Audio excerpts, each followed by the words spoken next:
Vous n'avez pas oublié, vous n'avez pas oublié. Vous n'avez pas oublié, vous n'avez pas oublié, vous n'avez pas oublié, vous n'avez pas oublié.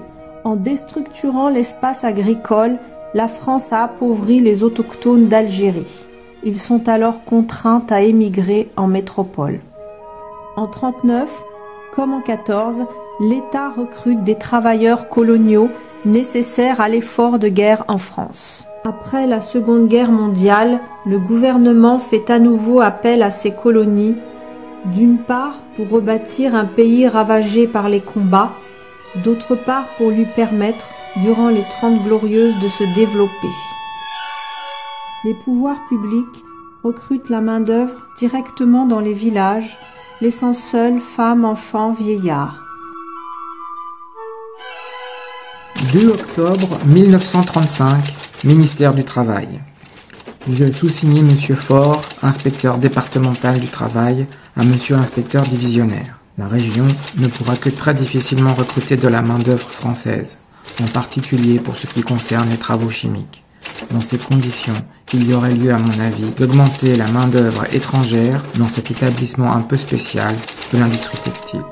Entre 1954 et 1962, la guerre d'Algérie accélère le processus d'émigration. En 1962, l'indépendance ne ralentit pas le processus. Et pour cause.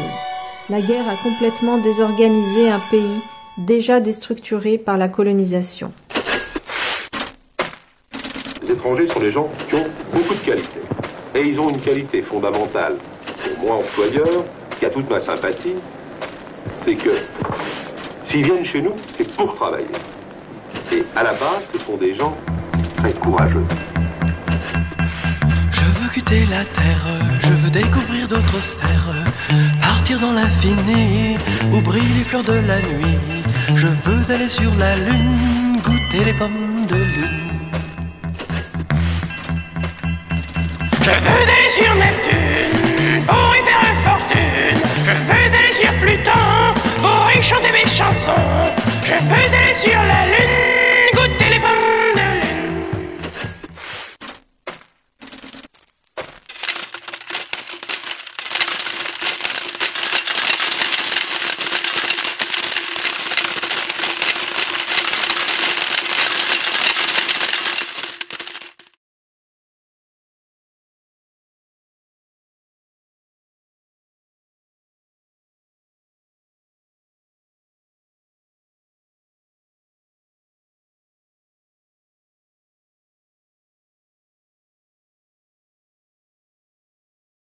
Chez eux, cela dure 6 mois.